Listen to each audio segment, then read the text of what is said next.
കൂടാരം എന്നൊരു വിഷയം വെളിപ്പാട് പുസ്തകവുമായിട്ടുള്ള ബന്ധത്തിൽ എങ്ങനെ ചിന്തിക്കാം? വെളിപ്പാട് പുസ്തകം 21-ാം അധ്യായം 3-ാം വാക്യം, സിംഹാസനത്തിൽ നിന്ന് ഒരു മഹാശബ്ദം പറയുന്നതായി ഞാൻ കേട്ടത്, ഇതാ മനുഷ്യരോടുകൂടെ ദൈവത്തിൻ്റെ കൂടാരം. സ്വർഗസിംഹാസനത്തിൽ നിന്നും ഒരു മഹാശബ്ദം പറയുന്നതായി കേട്ടതാണ്, ഇതാ മനുഷ്യരോടുകൂടെ ദൈവത്തിൻ്റെ കൂടാരം. ഈ വിഷയം ചിന്തിക്കുമ്പോൾ വെളിപ്പാട് പുസ്തക പഠനത്തിന് സമാഗമന കൂടാരവുമായി എന്താണ് ബന്ധമെന്ന് ചിന്തിക്കാൻ വളരെ സാധ്യതയുണ്ട്. ഈ വെളിപ്പാട് പുസ്തകത്തിൽ തന്നെ 20-ലധികം പ്രാവശ്യം കൂടാരം, സത്യകൂടാരം, സാക്ഷികൂടാരം എന്നിങ്ങനെ ആവർത്തിച്ച് പറയുന്നതായ കാര്യങ്ങൾ കാണുവാൻ കഴിയുന്നു. ആ കൂടാരമെന്ന് അർത്ഥമാക്കുന്നത് എന്താ? വെളിപ്പാട് പുസ്തകം 1-ാം അധ്യായം 13-ാം വാക്യം മുതൽ നമ്മൾ ആദ്യത്തെ പഠനഭാഗത്തിൽ തന്നെ ചിന്തിച്ചത്, നിലയങ്കി ധരിച്ച് മാറത്ത് പൊൻകച്ച കെട്ടി മനുഷ്യപുത്രനോട് സദൃശ്യനായവൻ, അവൻ്റെ തലയും തലമുടിയും ഹിമത്തോളം വെള്ള എന്നീ അർത്ഥത്തിൽ തേജോമയനായ ക്രിസ്തുവിനെ ചിന്തിക്കുമ്പോൾ, നിലയങ്കി ധരിച്ചവനായി മാറത്ത് പൊൻകച്ച കെട്ടിയ മനുഷ്യപുത്രനോട് സദൃശ്യനായ ക്രിസ്തു, അവൻ്റെ തലയും തലമുടിയും ഹിമത്തോളം വെള്ള എന്നീ വാക്യം വായിച്ച് അതിൽ നിന്നും പഴയ നിയമ ആരാധനയുടെ പൗരോഹിത്യം ക്രിസ്തുവിൽ പൂർണ്ണമാകുന്നതിനെക്കുറിച്ച് ചിന്തിച്ചു. ശ്രേഷ്ഠ മഹാപുരോഹിതനായ ക്രിസ്തുവിനോടുള്ള ബന്ധത്തിൽ 4-ാം അധ്യായത്തിൻ്റെ 7-ാം വാക്യം 4 മുഖങ്ങളുള്ള കെരൂബുകളെക്കുറിച്ച്, ജീവികളെക്കുറിച്ച് വെളിപ്പാട് പുസ്തകത്തിൽ ചിന്തിച്ചു. യെഹെസ്കേൽ പ്രവചനത്തിലും പുറപ്പാട് പുസ്തകത്തിലും സിംഹത്തോടും കഴുകനോടും കാളയോടും മനുഷ്യമുഖത്തോടും സാദൃശ്യമുള്ള സ്വർഗസിംഹാസനത്തിന് ചുറ്റുമുള്ള കെരൂബുകളെക്കുറിച്ചുള്ളതായ പഠനമാണ് അവിടെയും വരുന്നത്. അത് സമാഗമന കൂടാരവുമായി ബന്ധപ്പെട്ട് കിടക്കുന്ന വിഷയവുമാണ്. 5-ാം അധ്യായത്തിൻ്റെ 6-ാം വാക്യത്തിൽ യഹൂദാ ഗോത്രത്തിൻ്റെ സിംഹമായ ക്രിസ്തുവിനെ സ്വർഗസിംഹാസനത്തിന് അരികിൽ വെളിപ്പെടുത്തുന്നു. 6-ാം അധ്യായത്തിന് 9-ാം വാക്യം സ്വർഗീയ യാഗപീഠത്തെക്കുറിച്ചും യാഗപീഠത്തിൻ്റെ കീഴിൽ ശബ്ദമുയർത്തുന്ന ആത്മാക്കളെക്കുറിച്ചും വായിക്കുന്നു. 7-ാം അധ്യായത്തിൻ്റെ 5 മുതൽ 8 വരെയുള്ള വാക്യഭാഗങ്ങളിൽ ഇസ്രായേൽ ഗോത്രങ്ങളുടെ 12 ഗോത്രങ്ങളെക്കുറിച്ചും ഓരോ ഗോത്രത്തിൽ നിന്നും 12,000 വീതം 1,44,000 പേരെ മുദ്രയിടുന്നതിനെക്കുറിച്ച് വായിക്കുന്നു. 12 ഗോത്രങ്ങൾ. 11-ാം അധ്യായത്തിൻ്റെ 1-ാം വാക്യം മുതൽ ആലയവും യാഗപീഠവും തുടങ്ങിയതായ ചില വിഷയങ്ങൾ അവിടെ പഠനമായി വരുന്നു. വീണ്ടും വെളിപ്പാട് പുസ്തകവും 15-ാം അധ്യായത്തിൻ്റെ 5-ാം വാക്യം സ്വർഗത്തിലെ സാക്ഷ്യകൂടാരമായ ദൈവാലയം എന്ന് അവിടെ വായിക്കുന്നു. അവിടെ ശ്രേഷ്ഠ അധികാരമുള്ളതായ ദൂതന്മാർ പ്രത്യക്ഷപ്പെടുന്നതും സ്വർഗത്തിലെ സാക്ഷ്യകൂടാരവും ദൈവാലയത്തെക്കുറിച്ച് അവിടെ പറയുന്നു. 21-ാം അധ്യായത്തിൻ്റെ 3-ാം വാക്യം, ഇതാ മനുഷ്യരോടുകൂടെ ദൈവത്തിൻ്റെ കൂടാരം എന്ന പുതിയ യെരൂശലേമിനെ കൂടെ ഉൾപ്പെടുത്തി ആ വിഷയം അവസാനിപ്പിക്കുകയും ചെയ്യുന്നു. അപ്പോൾ കൂടാരവാസികളായ ദൈവമക്കളായ നമുക്ക് ഈ കൂടാരം വിട്ട് സ്വർഗീയ കൂടാരത്തിൽ എത്തിച്ചേരുന്നതായ ഒരു മർമ്മത്തെക്കുറിച്ച് കൂടെ പറഞ്ഞാണ് വെളിപ്പാട് പുസ്തകത്തിൽ ഈ കൂടാരത്തിൻ്റെ വിഷയം അവസാനിക്കുന്നത്. ഈ കൂടാരമെന്ന് പറയുന്നതിൽ നിന്ന് നമ്മൾക്ക് എന്ത് മനസ്സിലാക്കുവാൻ കഴിയും? എന്താണ് ഇതിൽ അർത്ഥമായിട്ടുള്ളത്? എബ്രായർക്കെഴുതിയ ലേഖനം എല്ലാ ഭാഗങ്ങളിലും പറയുന്നത് സമാഗമന കൂടാരവുമായി ബന്ധപ്പെട്ട കാര്യമാണ്. എബ്രായ ക്രിസ്ത്യാനികളായ യഹൂദന്മാരോട് അപ്പോസ്തലനായ പൗലോസ് ബുദ്ധിപദേശിക്കുമ്പോൾ അവർ പരമ്പരാഗതമായി ആരാധിച്ചു വന്ന യെരുശലേം ദേവാലയത്തിലെ ആരാധന ചട്ടങ്ങളും പ്രമാണങ്ങളും വിവിധ യാഗങ്ങളെന്ന് പറയുമ്പോൾ ഹോമയാഗം, ഭോജനയാഗം, സമാധാനയാഗം, അകൃത്യയാഗം, പാപയാഗം, കരപൂർണയാഗം എന്നിങ്ങനെ പല പേരിലുള്ളതായ പല യാഗങ്ങൾ,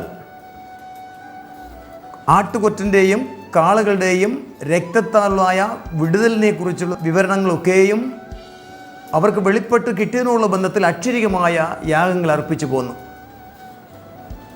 ആ യാഗങ്ങൾ കൊണ്ട് നമുക്ക് രക്ഷയില്ല എന്നും കാൽവരിയിൽ പരമയാഗമായി തീർന്ന കർത്താവ് യേശു സർവ്വ പാപ പരിഹാര ബലിയായി തീർന്നുവെന്നും യേശുവിൻ്റെ യാഗത്തിൽ വിശ്വസിച്ച് നിത്യജീവൻ അവകാശികളായി തീരണമെന്നുള്ളതായ ശ്രേഷ്ഠമേറിയ ഉപദേശം എബ്രായർക്കെഴുതിയ ലേഖനത്തിൽ പറഞ്ഞിട്ടുണ്ട്.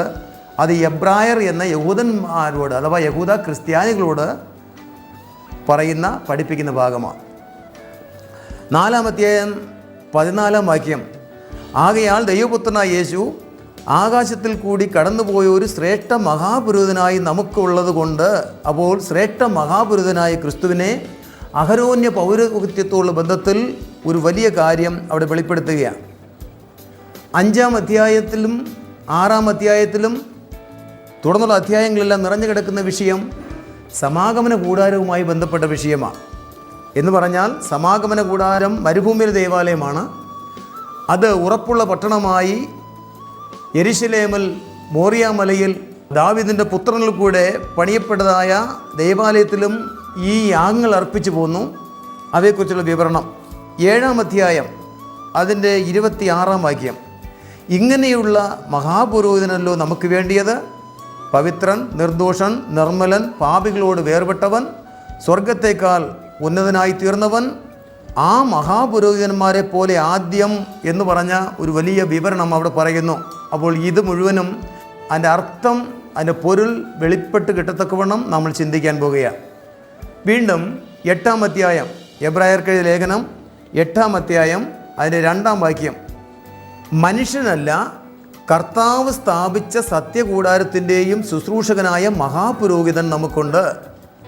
ഇവിടെ പറയുന്നതായ ഒരു കൂടാരം അത് മനുഷ്യനല്ല സ്ഥാപിച്ചത്, കർത്താവാണ് സ്ഥാപിച്ചതെന്ന് പൗലോസ് വ്യക്തമാക്കുകയാണ്. 5-ാം വാക്യം 8-ന്റെ 5, കൂടാരം തീർപ്പാൻ മോശ ആരംഭിച്ചപ്പോൾ പർവ്വതത്തിൽ നിനക്ക് കാണിച്ച മാതൃക പ്രകാരം നീ സകലതും ചെയ്യുവാൻ നോക്കുക, ഒരു അരുളപ്പാടുണ്ടാകുന്നു.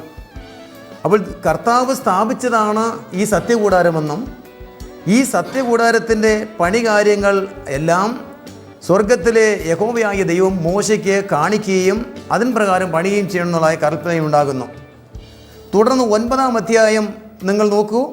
അതിൻ്റെ തുടക്കം മുതൽ ഒടുക്കം വരെ സമാഗമന കൂടാരവുമായി ബന്ധപ്പെട്ട യാഗങ്ങളും അതിൻ്റെ നിഴലും പൊരുളുകളും വേർതിരിച്ച് പറയുകയാണ്. അതിന് 2-ാം വാക്യം, ഒരു കൂടാരം ചമച്ചു, അതിൻ്റെ ആദ്യ ഭാഗത്ത് നിലവിളക്കും എന്ന് തുടങ്ങി വിഷയങ്ങളോട് വിശദീകരിക്കുന്നു. 5-ാം വാക്യം, അതിൻ്റെ മീതെ കൃപാസനത്തെ മൂടുന്ന തേജസ്സിന് കെരൂബുകളും ഉണ്ടായിരുന്നു. അത് ഇപ്പോൾ ഓരോന്നായി വിവരിപ്പാൻ കഴിവില്ല, കാരണം അത്രത്തോളം വിശദീകരണമുള്ളതായ വിഷയമാകയാലാണ്. 9-ാം വാക്യം, ആ കൂടാരം ഈ കാലത്തേക്ക് ഒരു സാദൃശ്യമത്രേ. പഴയ നിയമ ആരാധനയും കൂടാരവും അതിൽ ഉപകരണങ്ങളൊക്കെയും ഈ കാലത്തേക്ക് ഒരു സാദൃശ്യമത്രേ എന്നാണ് ധന്യനായ പൗലോസ് ഇവിടെ രേഖപ്പെടുത്തുന്നത്. അത് എങ്ങനെയാണെന്നുള്ളത് നമുക്ക് ആ വിഷയവുമായി ബന്ധപ്പെട്ട് മാത്രമേ കൂടുതൽ മനസ്സിലാക്കുവാൻ കഴിയൂ. 11-ാം വാക്യം, ക്രിസ്തു വരുവാനുള്ള നന്മകളുടെ മഹാപുരോഹിതനായി വന്നിട്ട്, അവിടെ എടുത്തു പറയുന്നത് മഹാപുരോഹിതൻ എന്നുള്ള വാക്കാണ് ഞാനിവിടെ ചൂണ്ടിക്കാണിക്കുന്നത്. 13-ാം വാക്യം, ആട്ടുകൊറ്റന്മാരുടെയും കാളകളുടെയും രക്തം തുടങ്ങി അതെല്ലാം പഴയ നിയമ ആരാധനയുടെ വിഷയമാണ്. അതിന് താഴോട്ട് വരുമ്പോൾ എടുത്തു പറയത്തക്കവണ്ണം പല കാര്യങ്ങൾ ഇവിടെ വീണ്ടും കാണുന്നു. 19-ാം വാക്യത്തിൻ്റെ മധ്യഭാഗം, പശുക്കിടാക്കളുടെയും ആട്ടുകൊറ്റന്മാരുടെയും രക്തത്തെ എന്ന് തുടങ്ങുന്നതായ കാര്യം. വെളിപ്പാട് പുസ്തകത്തിൽ ദൈവത്തിൻ്റെ സാക്ഷ്യ കൂടാരമെന്നും യാഗപീഠമെന്നും ഒക്കെ 10-20 സ്ഥലത്തോളം കാണുവാൻ കഴിയുന്നത് അതീവ ഗൗരവത്തോടുകൂടി ചിന്തിക്കേണ്ട ഒരു വിഷയമായതുകൊണ്ടാണ് അതും ഇതുമായി കമ്പയർ ചെയ്ത് ചിന്തിക്കണമെന്ന് ആഗ്രഹിച്ചത്. എബ്രായർക്കെഴുതിയ ലേഖനം 8-ാം അധ്യായത്തിൻ്റെ 5-ാം വാക്യത്തിൽ നമ്മൾ വായിച്ചു, എന്താണ്? കൂടാരം തീർപ്പാൻ മോശ ആരംഭിച്ചപ്പോൾ പർവ്വതത്തിൽ നിനക്ക് കാണിച്ച മാതൃക പ്രകാരം നീ സകലതും ചെയ്യുവാൻ നോക്കുക. അപ്പോൾ ദൈവം കാണിച്ചു കൊടുത്ത മാതൃക പ്രകാരം എന്ന് പറയുമ്പോൾ അത് എവിടെയാണ് എന്ന് നമ്മൾ കണ്ടുപിടിക്കണം. അതിനെ മോശയുടെ പഞ്ചഗ്രന്ഥം, പെന്ററ്റുക്ക്, പഞ്ചഗ്രന്ഥമായ ഉൽപ്പത്തി, പുറപ്പാട്, ലേവ്യ, സംഖ്യ, ആവർത്തനം, ഈ 5 പുസ്തകങ്ങളുടെ ഇടയിൽ നിറഞ്ഞു കിടക്കുന്ന ഒരു വിഷയമാണ്. പ്രത്യേകിച്ച് പുറപ്പാട് പുസ്തകം 25, 26, 27 3 അധ്യായങ്ങളിലാണ് കൂടാരത്തെക്കുറിച്ച് വ്യക്തമായി പറഞ്ഞിരിക്കുന്നത്. നമുക്ക് ആ ഭാഗം കൂടെ നോക്കാം. പുറപ്പാട് പുസ്തകം 24-ാം അധ്യായം 15 മുതൽ 15, 16, 17, 18 വാക്യങ്ങൾ. അങ്ങനെ മോശ പർവ്വതത്തിൽ കയറിപ്പോയി. ഒരു മേഘം പർവ്വതത്തെ മൂടി. യഹോവയുടെ തേജസ്സും സീനായി പർവ്വതത്തിൽ ആവസിച്ചു. സീനായി പർവ്വതത്തിന്റെ മുകളിൽ മോശ കയറി പോകുന്നതും ദൈവമായിട്ടുള്ള ഒരു സാന്നിധ്യ വിഷയം അവിടെ വിശദീകരിക്കുന്നു. വായിക്കാം. മേഘം 6 ദിവസം അതിനെ മൂടിയിരുന്നു. അവൻ 7-ാം ദിവസം മേഘത്തിന്റെ നടുവിൽ നിന്ന് മോശയെ വിളിച്ചു. യഹോവയുടെ തേജസ്സിന്റെ കാഴ്ച പർവ്വതത്തിന്റെ മുകളിൽ കത്തുന്ന തീ പോലെ ഇസ്രായേൽ മക്കൾക്ക് തോന്നി. യഹോവയുടെ തേജസ്സിന്റെ കാഴ്ച പർവ്വതത്തിൻ്റെ മുകളിൽ കത്തുന്ന തീ പോലെ ഇസ്രായേൽ മക്കൾക്ക് തോന്നി. അപ്പോൾ സീനായി പർവ്വതം മുഴുവനും തീ കത്തുകയാണ്. ദൈവിക തേജസ് ജനത്തിന് പ്രത്യക്ഷപ്പെടുന്നു. 18-ാം വാക്യം കൂടെ വായിക്കൂ. മോശയോ മേഘത്തിന്റെ നടുവിൽ പർവ്വതത്തിൽ കയറി. മേഘത്തിന്റെ നടുവിൽ പർവ്വതത്തിൽ കയറി. മോശ 40 പകലും 40 രാവും പർവ്വതത്തിൽ ആയിരുന്നു. അപ്പോൾ തികഞ്ഞ ദൈവിക സാന്നിധ്യം അനുഭവിച്ചുകൊണ്ട് ഒരു സ്നേഹിതനോട് ഫേസ് ടു ഫേസ് സംസാരിക്കുന്നത് പോലെ സർവശക്തനായ ഈ പ്രപഞ്ചത്തിൻ്റെ ഉടയവനായ സർവവ്യാപിയായ സർവജ്ഞാനിയായ യഹോവയായ ദൈവവുമായി മോശ അഭിമുഖമായി സംസാരിക്കുന്നു. ആ ഒരു ദൈവിക സാന്നിധ്യം നമുക്ക് ചിന്തിക്കാൻ കഴിയുമോ? 40 പകലും 40 രാത്രിയും ദൈവമായിട്ടുള്ള ബന്ധത്തിൽ ആയിരുന്ന സമയം. 25-ാം അധ്യായം 1-ാം വാക്യം വായിക്കാം. യഹോവ മോശയോട് കൽപ്പിച്ചത്, എനിക്ക് വഴിപാട് കൊണ്ടുവരുവാൻ ഇസ്രായേൽ മക്കളോട് പറക. നല്ല മനസ്സോടെ തരുന്ന ഏവനോടും നിങ്ങൾ എനിക്ക് വേണ്ടി വഴിപാട് വാങ്ങണം. 40 ദിവസം സീനായി പർവ്വതത്തിൽ യഹോവയായ ദൈവത്തിന് മോശയോട് സംസാരിക്കുവാനുള്ള വിഷയം തുടർമാനമായി സംസാരിച്ചു കൊണ്ടേയിരിക്കുന്നു. ആ വിഷയത്തേക്ക് വേണ്ടി ആദ്യം ജനത്തോട് കൽപ്പിക്കുവാനായിട്ടൊരു വിഷയം പറയുന്നു. നല്ല മനസ്സോടെ തരുന്ന ഏവനോടും നിങ്ങൾ എനിക്ക് വേണ്ടി വഴിപാട് വാങ്ങണം. സ്വമനസ്സാൽ നൽകുന്നതായ സമ്മാനങ്ങൾ, ദാനങ്ങൾ വാങ്ങണം. എന്തിനാണെന്നുള്ളത് അതിന് പിന്നാലെ നമുക്ക് വിശദീകരിക്കുവാൻ കഴിയും. വാങ്ങുന്ന സാധനം എന്തൊക്കെയായിരിക്കണം? സ്വർണം തുടങ്ങി മരം വരെയുള്ളതായ വിവിധ സാധനങ്ങളുടെ ലിസ്റ്റ് അവിടെ പറയുന്നു. അങ്ങനെ കളക്ട് ചെയ്തതിന് ശേഷം മരുഭൂമിയിൽ എനിക്കൊരു ആലയം പണിയണം. കാരണം വാഗ്ദത്ത നാടായ കനാനിലേക്ക്, പാലും തേനും ഒഴുകുന്നതായ ആ വാഗ്ദത്ത നാടിലേക്ക് അബ്രഹാം, ഇസ്ഹാക്ക്, യാക്കോബ് തുടങ്ങിയ പൂർവ്വപിതാക്കന്മാരോട് യഹോവയായ ദൈവം അരുളി ചെയ്തതായ ആ ദേശത്തേക്ക് മോശ മുഖാന്തരം ദൈവം മരുഭൂമിയിൽ കൂടെ യാത്ര ചെയ്യിക്കുമ്പോൾ മിസ്രൈമിൽ നിന്നും കനാനിലേക്ക് യാത്ര ചെയ്യുവാൻ 3 ദിവസമോ ഏറിയാൽ 5 ദിവസമോ മതിയാകും. ഇന്നും അന്നതുപോലെ വലിയ മരുഭൂമിയാണ്. വലിയ പർവ്വതനിരകളുടെ താഴ്വരകളും കുന്നുകളും എല്ലാം അന്നതുപോലെ ഇന്നും അവിടെ കാണുവാൻ കഴിയും. പക്ഷേ അന്നവർക്ക് 40 സംവത്സരം, 40 കൊല്ലം ഈ മരുഭൂമിയിൽ യാത്ര ചെയ്യേണ്ടി വന്നു. ദൈവത്തിൻ്റെ ശബ്ദം കേട്ട് അത്ഭുതങ്ങളാലും അടയാളങ്ങളാലും മിസ്രൈമിൽ നിന്നും വാഗ്ദത്ത കനാനിലേക്ക് യാത്ര ചെയ്യുവാൻ 40 വർഷമെടുത്തു. ദൈവം ചൊവ്വായുള്ള വഴിയെ ചുറ്റി നടത്തിയതായിട്ട് വിവിധ വേദഭാഗങ്ങളിൽ കൂടെ നമുക്ക് മനസ്സിലാക്കുവാൻ കഴിയും. അപ്പോൾ ദൈവത്തിൻ്റെ ആലോചന പ്രകാരം ദൈവം വിളിച്ച് വേർതിരിച്ച് മരുഭൂമിയിൽ യാത്ര ചെയ്യിച്ചപ്പോൾ ദൈവം അവരോടുകൂടെ വസിക്കുവാനും അവരോടുകൂടെ ഇടപെടുവാനും ആഗ്രഹിച്ചു. 8-9 വാക്യം ഒന്ന് വായിക്കാം. 25-ന്റെ 8-9. ഞാൻ അവരുടെ നടുവിൽ വസിപ്പാൻ അവർ എനിക്ക് ഒരു വിശുദ്ധ മന്ദിരം ഉണ്ടാക്കണം. തിരുനിവാസവും അതിൻ്റെ ഉപകരണങ്ങളും ഞാൻ കാണിക്കുന്ന മാതൃപ്രകാരമൊക്കെയും തന്നെ ഉണ്ടാക്കണം. തിരുനിവാസവും അതിൻ്റെ ഉപകരണങ്ങളും ഞാൻ കാണിക്കുന്ന മാതൃക പ്രകാരം തന്നെ ഉണ്ടാക്കണം.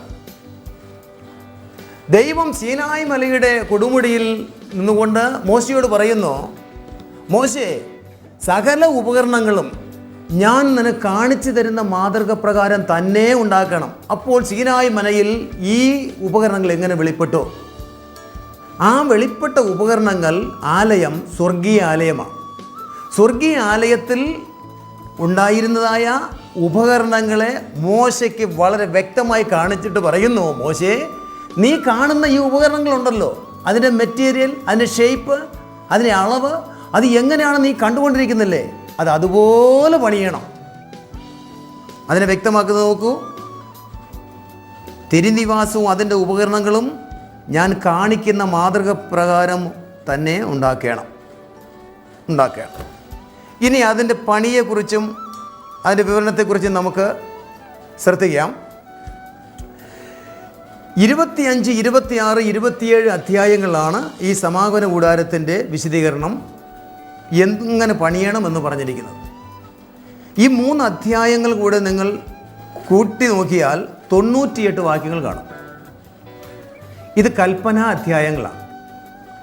ഈ കൽപ്പന അധ്യായങ്ങളുടെ അനുസരണ അധ്യായങ്ങളായിട്ടാണ് 36, 37, 38 അധ്യായങ്ങൾ.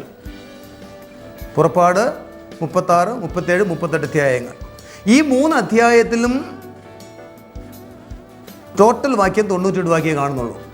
അപ്പോൾ 25, 26, 27 അധ്യായങ്ങൾ കൽപ്പന അധ്യായങ്ങളായി 98 വാക്യത്തിൽ കൂടെ ദൈവം അരുളി ചെയ്യുന്നു.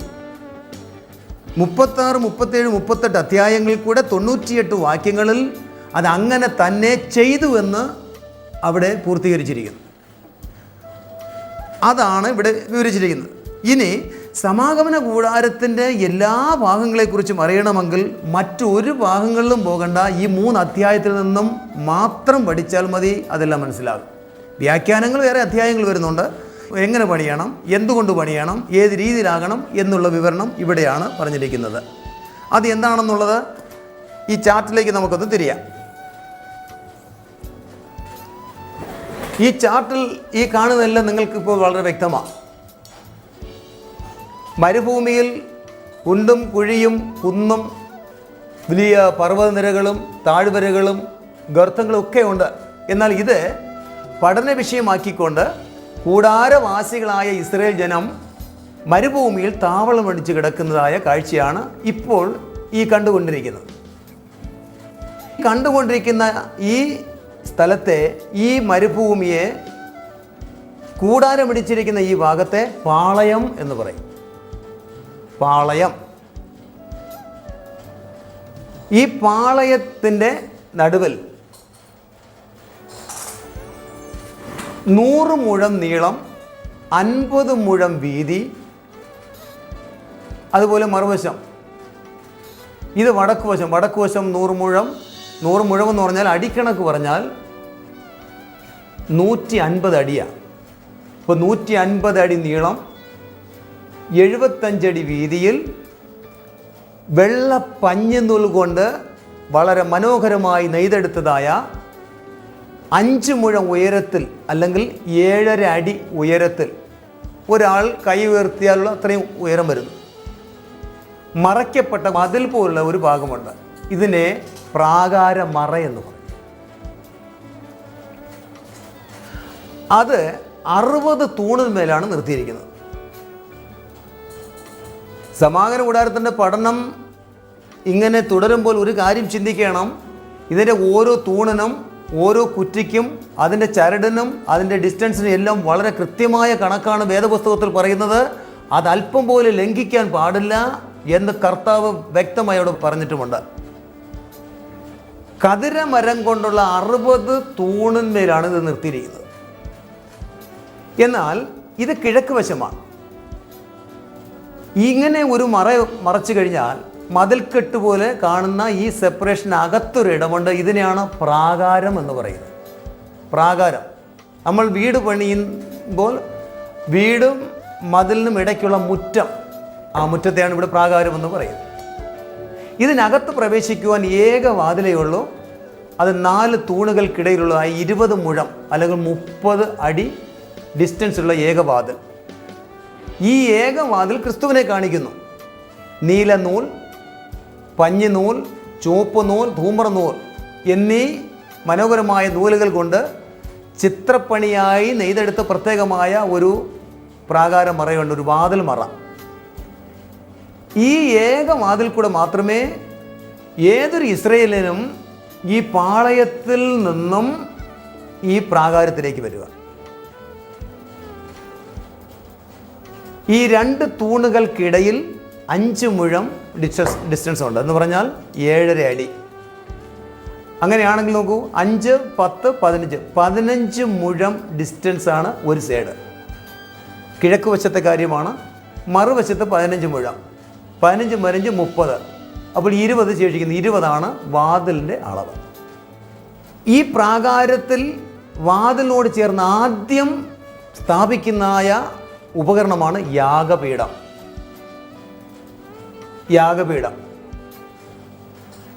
പ്രാകാരത്തിൽ രണ്ടാമതായി വയ്ക്കുന്ന ഉപകരണം താമ്രത്തൊട്ടി, വെള്ളം നിറച്ചു വെച്ചിരിക്കുന്നതായ ഒരു തൊട്ടി.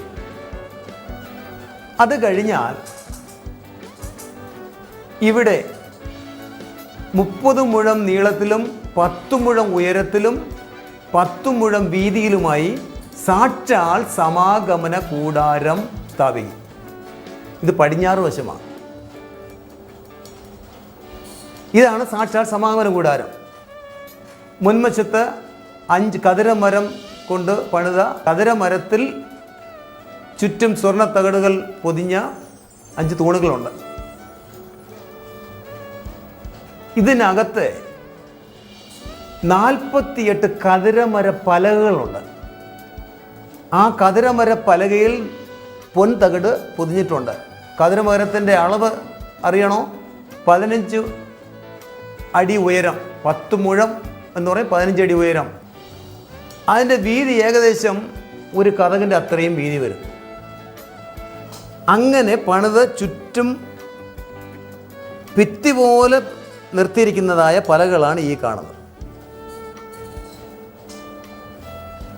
വടക്ക് വശത്ത് 20 പലകയുണ്ട്, അതേപോലെ തെക്ക് വശത്ത് 20 പലകയുണ്ട്. ആ 20 പലകയും മാറ്റിയാലേ ഇത് കാണുവാൻ കഴിയുള്ളൂ.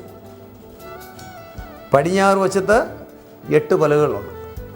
അങ്ങനെ 48 കതിരമര പലകയിൽ സ്വർണ്ണ തകിട് പൊതിഞ്ഞ ഒരു മറയുണ്ട്.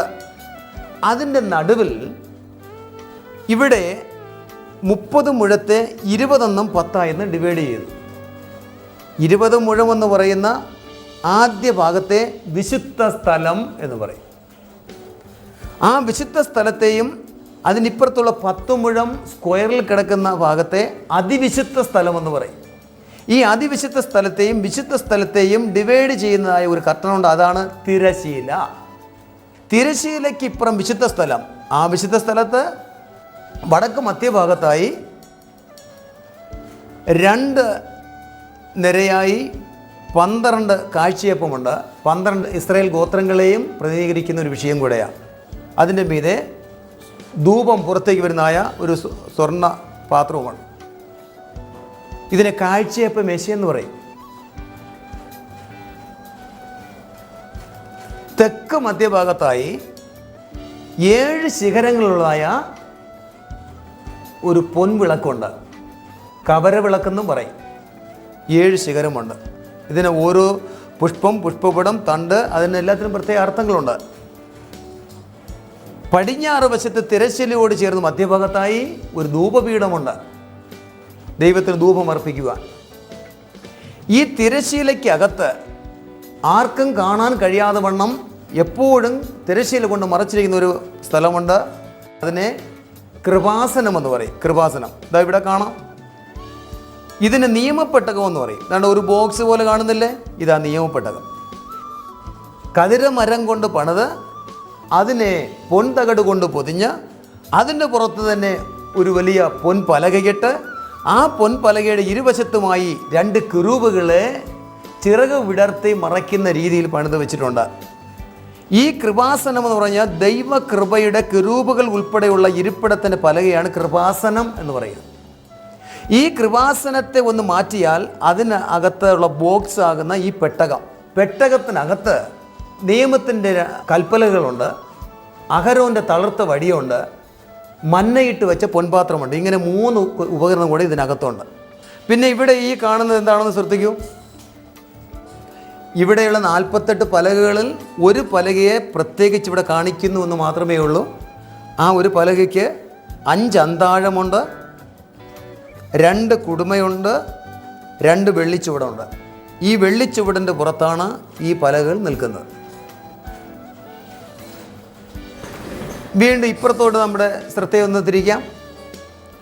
ഇവിടെ ഹൈ പ്രീസ്റ്റ് മഹാപുരോഹിതനെ കാണിക്കുന്നു. മഹാപുരോഹിതൻ്റെ ഔദ്യോഗിക ഡ്രസ്സാണത്. ഈ വിശുദ്ധ സ്ഥലത്തു കൂടെ കടന്ന് അതിപരിശുദ്ധ സ്ഥലത്തേക്ക് വരുവാൻ 1 വർഷത്തിൽ 1 പ്രാവശ്യം മാത്രം അർഹതയുള്ള ഏക വ്യക്തി ഈ മഹാപുരോഹിതനാണ്. സമാഗമന കൂടാരം തീർത്തപ്പോൾ ദൈവം ആദ്യമായി തിരഞ്ഞെടുത്തത് പുരോഹിതൻ മോശയുടെ സഹോദരനായ അഹരോനാണ് ആദ്യം മഹാപുരോഹിതൻ. പിന്നെ അഹരോൻ്റെ മക്കളെല്ലാം പുരോഹിത വർഗത്തിൽ വരുന്നവരുമാണ്. ഇവിടെ ഈ മഹാപുരോഹിതൻ്റെ ഔദ്യോഗിക ഡ്രസ്സ് കണ്ടോ? ഇവിടെ ഈ കാണുന്ന ഡ്രസ്സ് കണ്ടോ? ഈ വെള്ള ഡ്രസ്സ് ഇതാണ് നിലയങ്കി. നിലത്തോളം മുട്ടുന്ന അങ്കി. സാധാരണ പുരോഹിതന്മാർ ധരിക്കുന്ന അങ്കി നമ്മൾ കണ്ടിട്ടുണ്ടല്ലോ, ആ അങ്കി. അതിന് മീതെ നീല നിറത്തുള്ള ഒരു അങ്കിയുണ്ട്. ആ അങ്കിയുടെ അറ്റത്ത് പൊന്മണിയും മാതളപ്പഴവും ഒന്നിടവിട്ട് അത് പണിത് വെച്ചിരിക്കുകയാണ്. പൊന്നുകൊണ്ടുള്ളതായ ശബ്ദമുണ്ടാക്കുന്ന മണികളും നീലനൂൽ, ചുവപ്പ് നൂൽ, പിരിച്ച പഞ്ഞിനൂൽ, തൂമ്പ്ര നൂൽ കൊണ്ട് ഡിസൈൻ ചെയ്തിട്ടുള്ളതായ ബോൾ പോലുള്ളതായ മാതളപ്പഴം ഒന്നിടവിട്ടുമുണ്ട്. അതാണ് 2ാമത്തെ ഡ്രസ്സ്. 3ാമത്തെ ഡ്രസ്സായി ദൃശ്യമായി കാണുന്നത് ഏഫോദ് എന്ന് പറയും. ഇതാണ്ട് ഈ കാണുന്ന ഏഫോദ്. അത് ഈ പറയുന്ന 4 വിധ വർണ്ണങ്ങളും സ്വർണ്ണനൂലും കൂടെ ചേർത്ത് പണിതിട്ടുള്ളതാണ്. അതിൽ നടുക്കെട്ടുണ്ട്. ആ ഏഫോദിൻ്റെ നടുവിൽ 1 ചാൺ നീളത്തിലും 1 ചാൺ വീതിയിലുമുള്ള ഒരു മാർപ്പതക്കമുണ്ട്. ആ മാർപ്പതക്കത്തിൽ 12 വിധ രത്നം അവിടെ പതിപ്പിച്ചിട്ടുണ്ട്. ഓരോ രത്നത്തിലും ഓരോ ഇസ്രായേൽ ഗോത്രങ്ങളുടെ പേര് കൊത്തിയിട്ടുണ്ട്. 12 രത്നക്കല്ലുകളിലും 12 ഗോത്രങ്ങളുടെ പേരുകളുണ്ട്. മഹാപുരോഹിതൻ തൻ്റെ നെഞ്ചിൽ ഇസ്രായേൽ ഗോത്രത്തെ മുഴുവനും ചുമന്നു കൊണ്ടുപോകുന്ന ശ്രേഷ്ഠ മഹാപുരോഹിതനായിട്ടാണ്. ആ ഏഫോദിൻ്റെ പുറത്തുള്ള ആ മാർപ്പതക്കത്തെ ചരടുകൾ കൊണ്ട് ബന്ധിച്ച് 2 ഷോൾഡറിൻ്റെ ഭാഗത്തായി 2 ചുമൽക്കണ്ടങ്ങളുണ്ട്. അവിടെ 2 രത്നം പിടിപ്പിച്ചിട്ടുണ്ട്. ഇതുകൂടാതെ ഈ ഏഫോദിന് അകത്ത് സൈഡിൽ കൂടെ കൈകിട്ടാൽ അകത്ത് വശത്തു നിന്ന് എടുക്കത്തോണ്ട് 2 കല്ലുകളുണ്ട്. ഊറീമും തുമ്മീമും എന്ന് പറഞ്ഞ 2 രത്നക്കല്ലുകൾ. അതിലും ഇസ്രായേൽ ഗോത്രങ്ങളുടെ പേര് എഴുതിയിട്ടുണ്ട്. ഒരു രാഷ്ട്രത്തെ മുഴുവനും പ്രതിനിധീകരിച്ചുകൊണ്ട് മധ്യസ്ഥനായി നിൽക്കുന്ന വ്യക്തിയാണ് മഹാപുരോഹിതൻ. ഇവിടെ ഈ കാണുന്നതായ തലപ്പാവുണ്ടല്ലോ, പഞ്ഞി നൂലുകൊണ്ട് പണിതതായ ഒരു തൊപ്പിയാണ്. അതിൽ തന്നെ യഹോവയ്ക്ക് വിശുദ്ധമെന്ന പേര് കൊത്തിയിട്ടുള്ള ഒരു പൊൻതകടുണ്ട്. ഇത്രയും ദൃശ്യമായിട്ടുള്ള വസ്ത്രങ്ങളാണ്. ഇതുകൂടാതെ പുരോഹിതന്മാരാകട്ടെ മഹാപുരോഹിതനാകട്ടെ അവർ ധരിക്കേണ്ടതായ ഉൾവസ്ത്രങ്ങൾ, അടിവസ്ത്രങ്ങളെക്കുറിച്ചും വ്യക്തമായി കണക്ക് പറഞ്ഞിട്ടുണ്ട്. ഇതാണ് ഔദ്യോഗിക ഡ്രസ്സ്. ഇതിൻ്റെ അർത്ഥങ്ങൾ പിന്നാലെ വരുന്നു.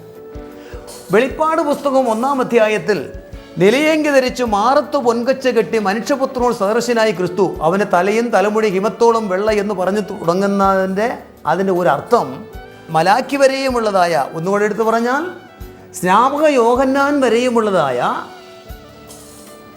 പഴയ നിയമ ആരാധനയെ മുഴുവൻ എന്നേക്കുമായി അവസാനിപ്പിച്ചുകൊണ്ട് മരിച്ചവരുടെ ഇടയിൽ നിന്നും ഉയർത്തെഴുന്നേറ്റ് സ്വർഗാരോഹണം ചെയ്ത് പിതാവായ ദൈവത്തിൻ്റെ മഹിമയുടെ വലതുഭാഗത്തായിരിക്കുന്ന ശ്രേഷ്ഠ മഹാപുരോഹിതനായിരിക്കുന്ന ക്രിസ്തുവിൻ്റെ മഹത്വം വെളിപ്പെടുത്തുവാൻ വേണ്ടിയാണ് വെളിപ്പാട് പുസ്തകത്തിൽ ഈ വിവരങ്ങളൊക്കെയും കൊണ്ടുവന്നിട്ടുള്ളത്. അപ്പോൾ അങ്ങനെയാണെങ്കിൽ വെളിപ്പാട് പുസ്തക പഠനത്തിൽ സമാധാന കൂടാതെ നമ്മൾ പഠിക്കുക. ഈ കാണുന്ന രൂപം സാധാരണ പുരോഹിതൻ്റെ ഡ്രസ്സാണ്. വെള്ള വസ്ത്രമാകുന്ന ഒരു നിലയിലേക്ക് മാത്രമേ ധരിച്ചിട്ടുള്ളൂ. എന്നാൽ മറ്റൊരു കാര്യം കൂടെയുണ്ട്. അതിവിശുദ്ധ സ്ഥലത്ത് മഹാപുരോഹിതൻ ഒരു വർഷത്തിൽ ഒരു പ്രാവശ്യം മാത്രം പാപപരിഹാര ബലി നടത്തി അതിൻ്റെ രക്തവുമായി ഈ കൃപാസനത്തേക്ക് വരുമ്പോൾ, ഭയത്തോടും വിറയലോടും കൂടെ വരുമ്പോൾ, ഒരു വർഷത്തിൽ ഒരു പ്രാവശ്യം മാത്രം വരുമ്പോൾ ഇതേ ഡ്രസ്സോടുകൂടി ആയിരിക്കും വരുന്നത്. അവന് സകല പ്രതാപത്തിൻ്റെ ഔദ്യോഗിക ഡ്രസ്സുകളും ഉരിഞ്ഞ് വിശുദ്ധ സ്ഥലത്ത് വെച്ചത് ശേഷം അവന് സാധാരണ പുരോഹിതൻ്റെ വെള്ള അങ്കി ധരിച്ചുകൊണ്ട് കയ്യിൽ രക്തവുമായി ഇവിടെ വരും. ബൈബിൾ വെളിപ്പെടുത്തിയിട്ടില്ല. യഹൂദന്മാരുടെ പാരമ്പര്യത്തിലും ചരിത്ര രേഖകളിലും അത് പറയുന്നുണ്ട്. മഹാപുരോഹിതൻ ഇവിടെ യാഗമൃഗത്തിൻ്റെ രക്തവുമായി അതിപരിശുദ്ധ സ്ഥലത്ത് പ്രവേശിക്കുമ്പോൾ തൻ്റെ ഒരു കാലിൽ അതിവിശുദ്ധ സ്ഥലത്തു നിന്നും വിശുദ്ധ സ്ഥലത്തിൻ്റെ വെളിയിൽ നീണ്ടു കിടക്കത്തക്കവണ്ണം ഒരു സ്വർണ്ണ ചെയിൻ, ഒരു ചങ്ങല കെട്ടിയിട്ടുണ്ടായിരിക്കുമെന്ന്. അതിൻ്റെ കാരണം ജനത്തിൻ്റെയോ തൻ്റെയോ പുരോഹിതന്മാരുടെയോ ആരുടെയെങ്കിലും പാപത്തിന് പരിഹാരം വരാതെ വണ്ണം, പരിഹാരം വരുത്തി മധ്യസ്ഥനായി അവൻ വിശുദ്ധിയോടുകൂടെ ഇവിടെ പ്രവേശിക്കാതെ വണ്ണം അവൻ അശുദ്ധി കണ്ടാൽ ദൈവിക സാന്നിധ്യത്തിൻ്റെ സെഖേനയിൽ അവനിവിടെ മരിച്ചു വീഴും. മരിച്ചു വീണ് കഴിഞ്ഞാൽ, ഇലക്ട്രിക് ഷോക്ക് കേൾക്കുന്ന പോലെ അവൻ മരിച്ചു വീണ് കഴിഞ്ഞാൽ അവനെ അതിപരിശുദ്ധ സ്ഥലത്ത് കയറി എടുക്കുവാൻ പാടില്ല. എടുക്കുന്നവരും വരുന്നവരും എല്ലാം മരിച്ചു വീഴും. അതുകൊണ്ട് പുറത്ത് നീണ്ടു കിടക്കുന്ന ചങ്ങലയിൽ കൂടെ വലിച്ച് പുറത്തേക്ക് കളയും എന്ന് ഒരു പഠനമുണ്ട്. നമ്മുടെ ബൈബിൾ അത് വെളിപ്പെടുത്തിയിട്ടില്ല. അതുകൊണ്ടായിരിക്കാം കർത്താവ് യേശുക്രിസ്തുവിൻ്റെ കാൽവരിയിലെ പരമയാഗത്തോടുള്ള ബന്ധത്തിൽ ഒരു കാര്യം വെളിപ്പെടുത്തിയിരിക്കുന്നത്. ഇനി വേറെ ഒരു മധ്യസ്ഥനുമില്ല, നമുക്ക് ഏക മധ്യസ്ഥൻ ക്രിസ്തുവാണ്. ആ ക്രിസ്തുവിൻ്റെ അടുക്കൽ പോകുവാൻ മറയായി ഇവിടെ തിരശ്ശീലയായിട്ടുള്ള ഒരു മറയില്ല. കർത്താവായ യേശു ക്രിസ്തുവിൻ്റെ നാമത്തിൽ ധൈര്യത്തോടുകൂടെ കൃപാസനത്തേക്ക് അടുത്ത് വരാം. കർത്താവ് യേശുവിൻ്റെ കാൽവരിയിലെ മരണത്തോടു കൂടെ ഈ തിരശ്ശീല രണ്ടായി കീറി മാറിപ്പോയി. ധൈര്യത്തോട് നമുക്ക് അടുത്ത് വരാൻ കഴിയും. ഇത് എന്താണെന്ന് മനസ്സിലാക്കുവാൻ കഴിഞ്ഞു. ഇവിടെ ഈ കാണുന്നത് യാഗപീഠത്തിലെ ഉപകരണങ്ങളാണ്. അല്പം ആത്മീയമായ പൊരുളിലേക്ക് പിന്നാലെ വരാം. ഇതെന്താണെന്ന് നിങ്ങൾ മനസ്സിലാക്കൂ. മരുഭൂമിയിൽ 40 വർഷം ഇസ്രായേൽ ജനം യാത്ര ചെയ്തു. 40 വർഷം യാത്ര ചെയ്തപ്പോൾ 41 സ്ഥലത്ത് അവർ മാറ്റി മാറ്റി പാളയം അടിച്ചു. ഇവരുടെ യാത്രാ വിവരണങ്ങളും ക്രമീകരണങ്ങളും സംഖ്യാപുസ്തകം ഒന്ന് വായിച്ച് തുടങ്ങിയാൽ മതി, അവിടെ വ്യക്തമായി പറഞ്ഞിട്ടുണ്ട്. ഇത് കിഴക്ക് ഭാഗമാണെന്ന് പറഞ്ഞല്ലോ. വാതിലിനരികെ കിഴക്ക് ഭാഗത്തായി മോശയും അഹരോനും കൂടാരമടിച്ചിരിക്കും. യഹോവയായ ദൈവത്തിൻ്റെ കൽപ്പന പ്രകാരം കിഴക്ക് മധ്യഭാഗത്തായി സിംഹത്തിൻ്റെ അടയാളത്തോടുകൂടെ യഹൂദ ഗോത്രമുണ്ട്. അതിന് ഇരുവശത്തും സെബുലൂനും പിന്നെ ഇസ്സാക്കാർ 2 ഗോത്രങ്ങളുണ്ട്. രണ്ടും പ്രധാനപ്പെട്ട ഗോത്രങ്ങളാണ്. ഇത് വടക്ക് വശമാണ്. അതിൻ്റെ മധ്യഭാഗത്ത് ദാൻ ഗോത്രം കഴുകിൻ്റെ അടയാളത്തോടു കൂടെയുണ്ട്. ഇരുവശത്തും ആശേർ, നഫ്താലി 2 ഗോത്രങ്ങളെ കാണാം. അങ്ങനെ 3 ഗോത്രങ്ങൾ വടക്ക് വശത്തുണ്ട്. നേരെ ഓപ്പോസിറ്റ് തെക്ക് ഭാഗത്തായി മധ്യഭാഗത്ത് രൂബേൻ ഗോത്രമുണ്ട്, മനുഷ്യൻ്റെ മുഖ അടയാളത്തോടു കൂടെ. ഇരുവശത്തും ശിമയോൻ, ഗാദ്. പടിഞ്ഞാറ് വശത്ത് മധ്യഭാഗത്തായി കാളയുടെ അടയാളത്തോടുകൂടി എഫ്രൈം ഗോത്രം. ഇരുവശത്തും ബെന്യാമിനും മനശ്ശയും 3 ഗോത്രങ്ങൾ. അങ്ങനെ 12 ഗോത്രങ്ങൾ നമ്മളിവിടെ കണ്ടു.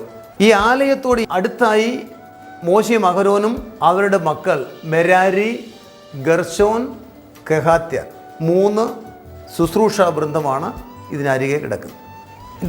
ഈ ഭാഗമെന്ന് പറയുന്നത് വിശുദ്ധ സ്ഥലം കഴിഞ്ഞ് അതിപരിസ്ഥലത്തുള്ള കൃപാസനത്തിൽ നിന്നും ഉയരുന്നതായ സെഖേന, മേഘസ്തംഭവും അഗ്നിസ്തംഭവും.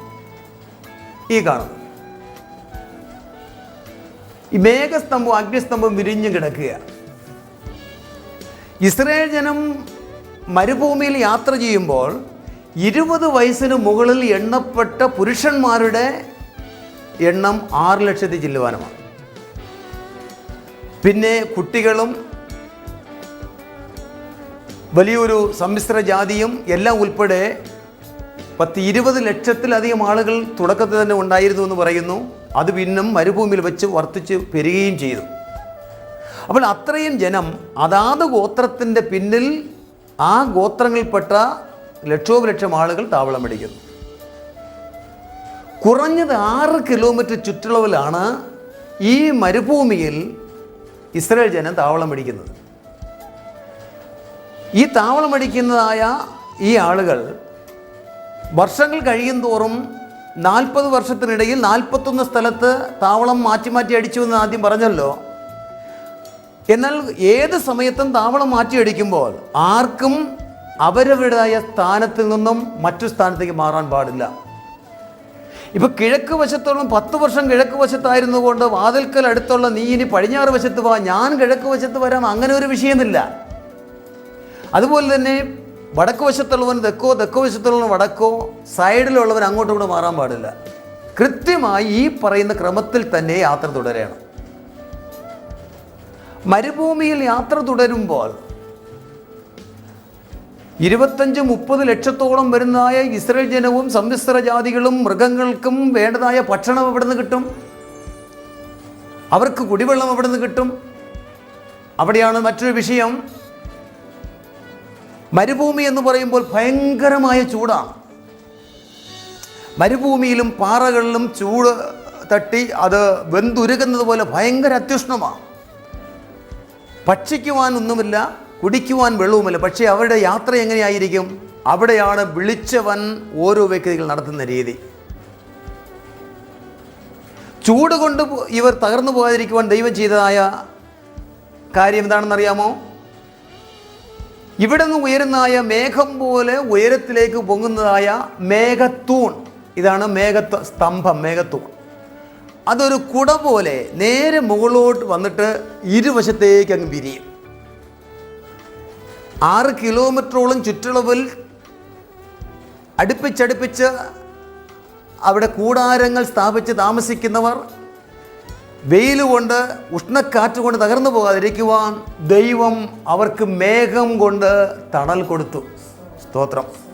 കത്തിജ്വലിച്ച് നിൽക്കുന്ന സൂര്യൻ്റെ മാരകമായ രശ്മികളാൽ ആളുകൾ അവിടെ പിടയും പോലെ പിടഞ്ഞവസാനിക്കാതിരിക്കുവാൻ വിളിച്ചവനായ ദൈവത്തിന് മുഖത്ത് നോക്കി യാത്ര ചെയ്തായ ഇസ്രായേൽ ജനത്തിന് ചുറ്റും അവൻ മേഘം കൊണ്ട് കുടപോലെ 40 വർഷവും തണൽ നൽകി.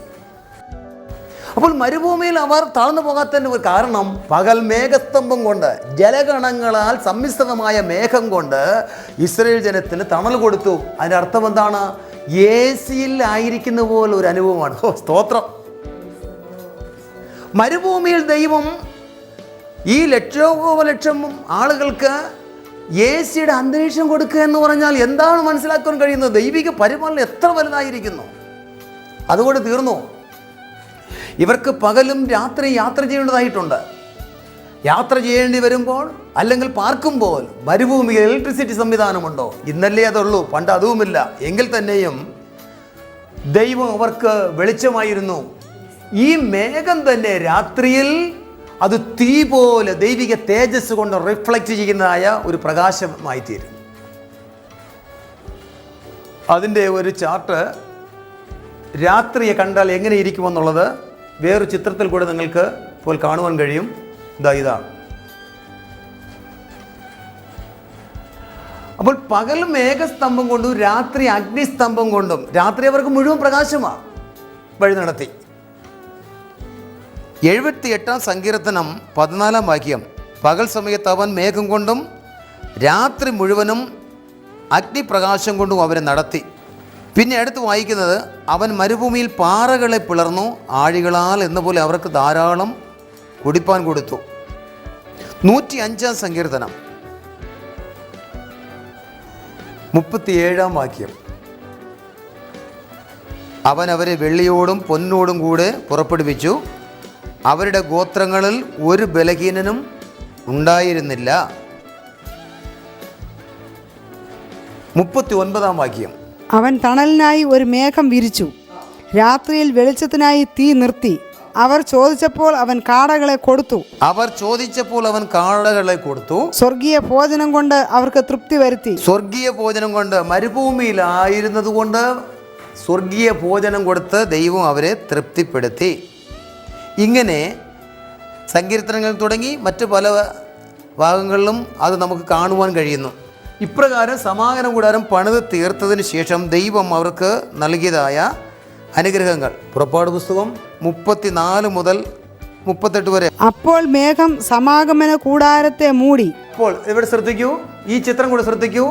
ഇപ്രകാരം ക്രമീകൃതമാക്കപ്പെട്ടതായ സമാഗമന കൂടാരത്തിൻ്റെ എല്ലാ കുറ്റിയും കൊളുത്തും ശീലകളും കൂടാരങ്ങളും അതിൻ്റെ സ്ഥാനമാനങ്ങളും എല്ലാം ഈ നിലയിൽ ക്രമീകരിക്കപ്പെട്ട് കഴിഞ്ഞപ്പോൾ എന്ത് സംഭവിച്ചു?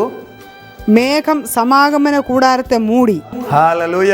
ഉയരത്തിൽ നിന്നും ദൈവിക സാന്നിധ്യമായ മേഘം മെല്ലെ മെല്ലെ ഇറങ്ങി വന്നിട്ട് അത് നേരെ നിൽക്കുകയും അവിടുന്ന് തൂണുപോലെ ഒരെണ്ണം താഴോട്ട് ഇറങ്ങി നേരെ കേന്ദ്രഭാഗത്തേക്ക് വന്നു. യഹോവയുടെ തേജസ് തിരുനിവാസത്തെ നിറച്ചു. ദൈവിക തേജസ്സിനാൽ നിറച്ചു. അടുത്ത് മേഘം സമാഗമന കൂടാരത്തിന്മേൽ അധിവസിക്കുകയും യഹോവയുടെ തേജസ് തിരുനിവാസത്തെ നിറയ്ക്കുകയും ചെയ്തുകൊണ്ട് മോശയ്ക്ക് അകത്ത് കടപ്പാൻ കഴിഞ്ഞില്ല. ഇസ്രായേൽ മക്കൾ തങ്ങളുടെ സകല പ്രയാണങ്ങളിലും മേഘം തിരുനിവാസത്തിന്മേൽ നിന്ന് ഉയരുമ്പോൾ യാത്ര പുറപ്പെടും. ഇവിടെ എന്താണ് വായിച്ചത്? ഇപ്പം വായിച്ച വാക്യം ഒന്നുകൂടെ. മേഘം തിരുനിവാസത്തിന്മേൽ നിന്ന് ഉയരുമ്പോൾ യാത്ര പുറപ്പെടും. മേഘം ഉയരാതിരുന്നാൽ അത് ഉയരും നാൾ വരെ അവർ യാത്ര പുറപ്പെടാതിരിക്കും. അപ്പോൾ യാത്രാ കാര്യങ്ങൾ ക്രമീകരിക്കുന്നത് എങ്ങനെയാണ്? ഇതിൻ്റെ സ്റ്റിയറിംഗ്, മരുഭൂവാസികൾ 40 വർഷക്കാലം യാത്ര ചെയ്തപ്പോൾ അവരുടെ യാത്രാ ക്രമീകരണങ്ങൾ, അതിൻ്റെ സ്റ്റിയറിംഗ് പിടിച്ചതാരാണ്? ദൈവ സാന്നിധ്യമായ മേഘസ്തംഭവും അഗ്നിസ്തംഭവും 40 വർഷക്കാലം അവർക്ക് പെർമനൻ്റ് ആയിരിക്കുമ്പോൾ തന്നെ ഒരു വർഷത്തിൽ ഒരു പ്രാവശ്യമോ ഒന്നിലധികം പ്രാവശ്യമോ മരുഭൂമിയിൽ കൂടെ അവർക്ക് യാത്ര ചെയ്യേണ്ടതായിട്ടുണ്ടായിരുന്നു. ചിലപ്പോൾ ഒരു ദിവസമായിരിക്കാം, ചിലപ്പോൾ ഏറെ ദിവസങ്ങളോ ഒരാഴ്ചവട്ടം മുഴുവനും യാത്ര ചെയ്തിട്ടായിരിക്കാം എവിടെയെങ്കിലും ഒരിടത്ത് കൂടാരം അടിക്കുന്നത്. അപ്പോൾ രാത്രിയാകുമ്പോഴോ രാത്രി യാത്ര തന്നെയാണ്. ദൈവം കൽപ്പിക്കുന്നിടത്ത് മാത്രമേ അവർ നിൽക്കാനൊക്കെയുള്ളൂ. അത് എങ്ങനെയാണെന്ന് ഇവിടെ ശ്രദ്ധിക്കുമോ? ഇവിടെ വായിച്ചത് എങ്ങനെയാണ്? മേഘം ഉയരാതിരുന്നാൽ അത് ഉയരും നാൾ വരെ അവർ യാത്ര പുറപ്പെടാതിരിക്കും. ഉയരുമ്പോൾ യാത്ര പുറപ്പെടും. ഈ എല്ലാവരും ദൈവിക സാന്നിധ്യമായ മേഘത്തെ നോക്കിയാണ് പാർക്കുന്ന. ഓർക്കണം, ഇവിടെ മോശയും അഹരോനും പുരോഹിതന്മാരുമുണ്ട്. അവർ നോക്കി നിൽക്കുമ്പോൾ ഈ മേഘസ്തംഭം അല്ലെങ്കിൽ അഗ്നിസ്തംഭം ഇവിടെ നിന്ന് ഡിസ്കണക്റ്റ് ആവും. എവിടെ നിന്ന്? ഈ സമാഗമന കൂടാരത്തിൽ നിന്ന് നേരെ ഉയരുമ്പോൾ നിയുക്തരായ പുരോഹിതന്മാർ കാഹളം നീട്ടി ഊതും, യാത്ര പുറപ്പെടാം. മരുഭൂവാസികൾക്ക് മരുഭൂമിയിൽ യാത്ര തുടരുകയാണ്. യാത്ര പുറപ്പെടാൻ സമയമായി. അവരവരുടെ കുറ്റിയും കൂടാരങ്ങളും സാധന സാമഗ്രികളും എടുത്ത് യാത്ര പുറപ്പെടത്തേക്കാണ് റെഡിയായിക്കോ എന്നുള്ള നിലയിൽ കാഹളമോതും.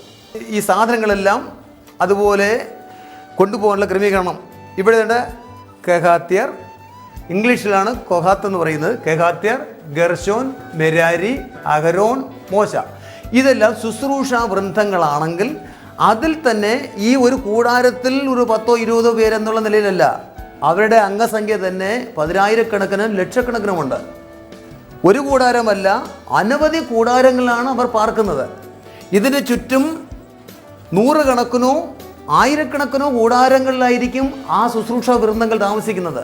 പഠനത്തിന് വേണ്ടി ഒരു കൂടാരം മാത്രമേ വരച്ചെന്നേ ഉള്ളൂ. വെറുതെ ഒരു കൊച്ചു സംഖ്യയായിട്ട് ചിന്തിക്കരുത്. മേഘം ഉയരുമ്പോൾ നിയുക്തരായ ഈ ശുശ്രൂഷ വൃന്ദങ്ങളിൽപ്പെട്ടവർ യാഗപീഠവും താമ്രത്തൊട്ടിയും ഇതിനകത്ത് വിശുദ്ധ ഉപകരണങ്ങളാകുന്ന ഈ കാണുന്നതൊക്കെയും 15 അടി ഉയരവും 2.5 അടിയോളം വീതിയുള്ളതുമായ ഈ കതരമര പലകകളും സെപ്പറേറ്റ് ആക്കിയിട്ട് എല്ലാം ഈ ശുശ്രൂഷകന്മാരാണ് ചുമക്കേണ്ടത്. ദൈവാലയവും ദൈവികമായ പ്രവൃത്തികളും മുഴുവനും ദൈവം ചെയ്യിക്കുന്നത് തൻ്റെ ദാസന്മാരെ കൊണ്ടാണ്. പുരോഹിതന്മാർ അത് ചുമക്കും. ഇതെല്ലാം ഓർഡറിലാക്കിയതിന് ശേഷം ഇത് കൊണ്ടുപോകത്തക്കുള്ള നിലയിലാക്കിയ ശേഷം ഈ കൃപാസനവും സാക്ഷിപ്പെട്ടകവും ഇതെല്ലാം ആരെടുക്കണം എന്നെല്ലാം വ്യക്തമായിട്ട് പറയുന്നുണ്ട്. റെഡി ആയതിനു ശേഷം അടുത്ത് നടക്കുന്നത് ഈ മേഘം ഉയർന്നു നിൽക്കുകയല്ലേ, തണല് മാറുന്നില്ല. ഈ മേഘം അമീബ സഞ്ചരിക്കുന്ന പോലെ ഒരു ഭാഗത്തേക്ക് നീങ്ങുവാൻ തുടങ്ങും. എങ്ങോട്ട്? ഏതെങ്കിലും ഒരു ദിക്കിലേക്ക് നീങ്ങുവാൻ തുടങ്ങും. ദൈവ സാന്നിധ്യമായ മേഘം ഏതെങ്കിലും ഒരു ദിക്കിലേക്ക് നീങ്ങുമ്പോൾ ദൈവമാണ് മുന്നിൽ യാത്ര. ആ മേഘം എങ്ങോട്ട് യാത്ര ചെയ്തുവോ ആ മേഘത്തെ നോക്കിക്കൊണ്ട് ഇസ്രായേൽ ജനം സകല പുരോഹിതന്മാരും വാലവാലയായി ജൈത്രയാത്ര തുടരും. അവർ എത്ര കിലോമീറ്റർ യാത്ര ചെയ്യും? എത്ര മണിക്കൂർ യാത്ര ചെയ്യും? എത്ര ദിവസം യാത്ര ചെയ്യും? വ്യക്തമായ ഒരു കാര്യം ഇത്രയേ ഉള്ളൂ, മേഘം എവിടെ വന്ന് നിൽക്കുന്നു അതുവരെ യാത്ര ചെയ്യും. മേഘത്തിന് പുറത്ത് ചൂടാണ്, രാത്രിയാണെങ്കിൽ പ്രകാശവുമില്ല. പകൽ യാത്രയിലായാലും അവർക്ക് തണലുണ്ട്, രാത്രി യാത്രയിലായാലും അവർക്ക് പ്രകാശവുമുണ്ട്. അപ്പോൾ മേഘം എവിടെ വന്ന് നിൽക്കുമോ അവിടെ എല്ലാവരും ഒരുമിച്ച് സ്റ്റോപ്പായി ഈ പറയുന്ന ക്രമീകരണത്തിൽ തന്നെ അവർ താവളമടിക്കും. ഇങ്ങനെ അവർ താവളമടിക്കുകയും ചിലപ്പോൾ 2 ദിവസമോ 2 മാസം കഴിഞ്ഞിട്ടായിരിക്കാം വീണ്ടും മേഘം ഉയരുന്നു, മേഘം യാത്ര ചെയ്യുന്നു, ഇവരെല്ലാവരും മേഘത്തിൻ്റെ കീഴിൽ യാത്ര ചെയ്യുന്നു. അങ്ങനെ 40 വർഷം യാത്ര ചെയ്തു. ഈ മേഘത്തിൻ്റെ കീഴിൽ ആയിരിക്കുന്ന ഇസ്രായേൽ ജനത്തിന് മുഴുവനും രാവിലെ തോറും മന്ന പൊഴിച്ചു കൊടുക്കുകയാണ്. ആ മന്ന എടുത്ത് അവർക്ക് ഇഷ്ടമുള്ള രീതിയിൽ അതിന് പാകം ചെയ്ത് കഴിക്കാം. ബലവാന്മാരുടെ ഭക്ഷണം, ഊനമില്ലാത്ത മായമില്ലാത്ത നല്ല ഭക്ഷണം ദൈവം കൊടുത്തത്. അത് തിന്ന് തൃപ്തന്മാരായി യൗവന പ്രസരിപ്പിൻ്റെ രക്തപ്രസരിപ്പിൻ്റെ ആരോഗ്യവാന്മാരായി അവർ മരുഭൂമിയിൽ യാത്ര തുടർന്നു. ദൈവത്തിൻ്റെ പരിപാലനം എത്ര മനോഹരമായിരിക്കുന്നു. അവർക്ക് മാംസം കഴിക്കാൻ വളരെ ആഗ്രഹമുണ്ടായിട്ട് മാംസത്തിന് വേണ്ടി ശബ്ദമുയർത്തി. ഈ കൂടാരത്തിൽ ഇരുന്നു കൊണ്ടോ നിന്നുകൊണ്ടോ പിടിച്ചു കൂട്ടി അവർ നിറയെ ഭക്ഷിച്ചുവെന്നാണ് വേദപുസ്തകത്തിൽ എഴുതിയിരിക്കുന്നത്. എന്നാൽ ദൈവം കാടകളെ കൊടുത്തത് യാതൊരു ഊനവുമില്ലാത്ത മനോഹരമായ തൃപ്തികരമായ ഭക്ഷണം. അപ്പോൾ എവിടെയാണ് കൊടുത്തത്? മേഘത്തിന് കീഴിലുള്ളവർക്ക് മാത്രം ദൈവം അവരുടെ ഇടയിൽ ഇങ്ങനെ പറക്കുമറാക്കി അവർ പിടിച്ചുകൂട്ടി. പിന്നെ ഇവർക്ക് വെള്ളം വേണമല്ലോ യാത്ര ചെയ്യുമ്പോൾ. എല്ലായിടത്തും വെള്ളമല്ല, ചില സ്ഥലങ്ങളിലൊക്കെയും വെള്ളമുണ്ട്. ഇന്നും അവിടെ യാത്ര ചെയ്താൽ ആ ചെറിയ തോടുകൾ പോലെയും ചെറിയ നീരുറവൊക്കെ ഉള്ള സ്ഥലങ്ങൾ കാണുവാൻ കഴിയും. 100 കണക്കിന് കൊച്ചു കൊച്ചു പർവ്വതനിരകൾ നിറഞ്ഞു നിൽക്കുന്നതിൻ്റെ ഇടയിലെ താഴ്വരകൾ പോലെയാണ് ഈ മരുഭൂമിയിൽ കിടക്കുന്നത്. അവിടെ യാത്ര ചെയ്ത് കഴിഞ്ഞാൽ വെള്ളം അധികവും കാണാത്ത സ്ഥലങ്ങളാണല്ലോ. അവിടെയെല്ലാം ഇപ്പോൾ ഹൈവേകളുണ്ട്. ദൈവം മോശയോട് ഒരിക്കൽ ആ പാറയോട് കൽപ്പിക്കാൻ പറഞ്ഞു. പാറയോട് കൽപ്പിച്ചപ്പോൾ വെള്ളം നദി പോലെ ചാടി പുറപ്പെട്ടു. പാറയിൽ ദൈവം സൂക്ഷിച്ചിരിക്കുന്ന ശുദ്ധമായ ജലം അത് നദി പോലെ ചാടി ശാഖോപശാഖകളായി തോടുകൾ പോലെ ഇസ്രായേൽ ജനത്തിൻ്റെ ഈ പാർപ്പിടങ്ങളിലേക്ക് ഒഴുകിയതെന്നാണ്. എന്താ മനസ്സിലാക്കുവാൻ കഴിയുന്നത്? അവർ ഇരിക്കുന്നിടത്ത് തന്നെ ദൈവം എല്ലാം കൊടുത്തു. അവർക്ക് ഭക്ഷിക്കുവാൻ മന്ന കൊടുത്തു, അവർക്ക് ഭക്ഷിക്കുവാൻ കാടകളെ കൊടുത്തു, അവർക്ക് കുടിക്കുവാൻ ശുദ്ധമായ വെള്ളത്തെ കൊടുത്തു. ദൈവത്തിന് ആർക്ക് നന്ദി പറയുവാൻ കഴിയാതിരിക്കും? ദൈവത്തിന് മഹത്വമുണ്ടാകട്ടെ. അങ്ങനെ ദൈവിക പരിപാലനത്തിൻ്റെ ദൈവിക സാന്നിധ്യത്തിൻ്റെ പൂർണ്ണതയിൽ 40 വർഷത്തോളം ഇസ്രായേൽ ജനം യാത്ര ചെയ്തു. എന്നാൽ ഈ മരുഭൂമി യാത്രയിൽ യഹോവയുടെ ആലയമെന്നും യഹോവയുടെ വിശുദ്ധ ഉപകരണമെന്നും യഹോവയുടെ യാഗപീഠമെന്നും ദൈവത്തിൻ്റെ ധൂപപീഠമെന്നും എന്നൊക്കെ വെളിപ്പാട് പുസ്തകത്തിൽ വരെയും ധാരാളം നമ്മൾ വായിച്ചല്ലോ. അതിൻ്റെ അർത്ഥം കൂടെ അല്പമായി മനസ്സിലാക്കാൻ വേണ്ടി ഇത് പറയുന്നു. ഇവിടെ ഓരോന്നിനും വിശദീകരണം വരുമ്പോൾ മേഘത്തിൻ്റെ കീഴിലും അഗ്നിസ്തംഭത്തിന് കീഴിലും ദൈവജനം പരിപാലിക്കപ്പെടുന്നു. ഇവിടെ സാക്ഷാൽ സമാഗമന കൂടാരം എന്നതിൻ്റെ ചുറ്റോട് ചുറ്റും 12 ഗോത്രങ്ങളുണ്ടെന്ന് പറഞ്ഞല്ലോ. ആ 12 ഗോത്രത്തിൻ്റെ കിഴക്ക് മധ്യഭാഗത്ത യഹൂദ ഗോത്രം സിംഹത്തിൻ്റെ അടയാളത്തോടു കൂടെ. എന്താ അർത്ഥം? യേശു ക്രിസ്തു സാക്ഷാൽ രാജാതിരാജാവെന്ന് കാണിക്കുക. വടക്ക് മധ്യഭാഗത്തായി ദാൻ ഗോത്രം കഴുകിൻ്റെ അടയാളത്തോടു കൂടെ. അത് വിളിച്ചു പറയുന്നത് നീലാകാശത്തിൽ വട്ടമിട്ട് പറക്കുന്ന കഴുക് അങ്ങ് ഉയരെ ദൈവകൃപയെ കാണിക്കുന്നതാണ്, ദിവ്യത്വത്തെ കാണിക്കുന്നു. യേശു ദൈവമായ ദൈവമെന്ന് കാണിക്കുക. പടിഞ്ഞാറ് വശത്ത് എഫ്രൈം ഗോത്രം കാളയുടെ അടയാളത്തോടുകൂടെ രാജാതിരാജാവും ദൈവാതി ദൈവമായിരുന്നിട്ടും അവൻ മനുഷ്യർക്ക് വേണ്ടി ദാസനായി തീർന്നു, ദാസനായി ക്രിസ്തു. തെക്ക് വശത്ത് മധ്യഭാഗത്തായി രൂപേൻ ഗോത്രം മനുഷ്യന് മുഖ അടയാളത്തോടുകൂടെ ഉണ്ട്. അവിടെ വിളിച്ചു പറയുന്നു യേശു രാജാതി രാജാവാണെങ്കിലും ദൈവാതി ദൈവമാണെങ്കിലും ഭൂമിയിൽ മാനവരാശിയുടെ രക്ഷകനായി സമ്പൂർണ്ണ മനുഷ്യനായി വെളിപ്പെട്ടു. അവൻ മനുഷ്യനായ ക്രിസ്തു. അപ്പോൾ ഇതിൻ്റെ ബൗണ്ടറി എന്താണ് വിളിച്ചു പറയുന്നത്? യേശു രാജാതി രാജാവാണ്, യേശു ദൈവാതി ദൈവമാണ്, യേശു സമ്പൂർണ്ണ മനുഷ്യപുത്രനാണ്, യേശു ദൈവത്തിന് വേണ്ടി ദാസനായി തീർന്നവനാണ്. പുറപ്പാട് പുസ്തകം 25-ാം അധ്യായത്തിൻ്റെ 10-ാം വാക്യം ഓർഡർ കൊടുത്തതിന് ശേഷം ഏത് ഉപകരണം എങ്ങനെ പണിയണമെന്നുള്ളതായ ആഹ്വാനമാണ്. ഖദിരമരം കൊണ്ട് ഒരു പെട്ടകം ഉണ്ടാക്കണം. ഖദിരമരം കൊണ്ട് ഒരു പെട്ടകം ഉണ്ടാക്കണം. അതിന് 2.5 മുഴം നീളവും 1.5 മുഴം വീതിയും 1.5 മുഴം ഉയരവും വേണം. ഈ പറയുന്ന അളവ് സാധാരണയായി വീടുകൾ ഉപയോഗിക്കുന്ന ഒരു തീപ്പയുടെ അത്രയും അളവാണ്. ഒരു പെട്ടകം ഉണ്ടാകണം, നിയമപ്പെട്ടകം. ഇതിൻ്റെ പുറത്താണ് കൃപാസനം സ്ഥാപിക്കേണ്ടത്, ഉണ്ടാക്കണം. അത് എന്തുകൊണ്ടുണ്ടാക്കണമെന്ന് പറയുന്നു? ഖദിരമരം കൊണ്ടുണ്ടാക്കണം. 23-ാം വാക്യം കൂടെ വായിക്കൂ. ഖദിരമരം കൊണ്ട് ഒരു മേശ ഉണ്ടാക്കണം. ഖദിരമരം കൊണ്ട് ഒരു മേശ ഉണ്ടാക്കണം. അതിൻ്റെ നീളം 2 മുഴവും. ഇനി അതിന് ഗൗരവത്തെ കാണിക്കാൻ വേണ്ടി മാത്രം അത് വായിപ്പിച്ചതേ ഉള്ളൂ. ഇവിടെ ഇതാ സാക്ഷാൽ സമാപന കൂടാരത്തിൻ്റെ വിശുദ്ധ സ്ഥലത്തെയും അതിപരിസ്ഥലത്തെയും ഖദിരമര പലകകൾ കൊണ്ട് ഉണ്ടാക്കിയിട്ട് സ്വർണം പൊതിഞ്ഞു എന്ന് ആദ്യമേ പറഞ്ഞല്ലോ. അതുപോലെ തന്നെ ഇതിനകത്തുള്ള, അതായത് ഇവിടെ കാണുന്നതായ ഈ കാഴ്ചയപ്പ മേശയും ഖദിരമരം കൊണ്ട് പണിത് സ്വർണ്ണ തകട് കൊണ്ട് പൊതിഞ്ഞ് സ്വർണ്ണ മേശ പോലെ തോന്നിക്കുന്നു. അതുപോലെ ഈ കാണുന്ന ഉപകരണങ്ങളൊക്കെയും ഖദിരമരം കൊണ്ട് പണിയണമെന്നാണ് പറഞ്ഞത്. ദൈവത്തിൻ്റെ സൃഷ്ടിയിൽ ചന്ദന വൃക്ഷമുണ്ട്. നമ്മുടെ നാടൻ രീതിയിൽ പറഞ്ഞാൽ ഈട്ടിയെന്നോ തേക്കെന്നോ പല പല മരത്തെക്കുറിച്ച് നമുക്ക് പറയാൻ കഴിയും. ശ്രേഷ്ഠമായ മനോഹരമായ ഫർണിച്ചർ ഉണ്ടാക്കുവാൻ അതിന് അനുയോജിച്ചതായ മരങ്ങളുണ്ട്. ദൈവം ഇവിടെ പറഞ്ഞു, മോശെ ഖദിരമരം കൊണ്ട് എനിക്ക് ഉപകരണങ്ങൾ ഉണ്ടാക്കണം. ഖദിരമരം കണ്ടാൽ എങ്ങനെ ഇരിക്കുമെന്ന് അറിയാമോ? ഇതൊന്ന് ശ്രദ്ധിച്ചേ. ഇതാണ് ഖദിരമരം കണ്ടാൽ ഇരിക്കുന്ന ഷേപ്പ്.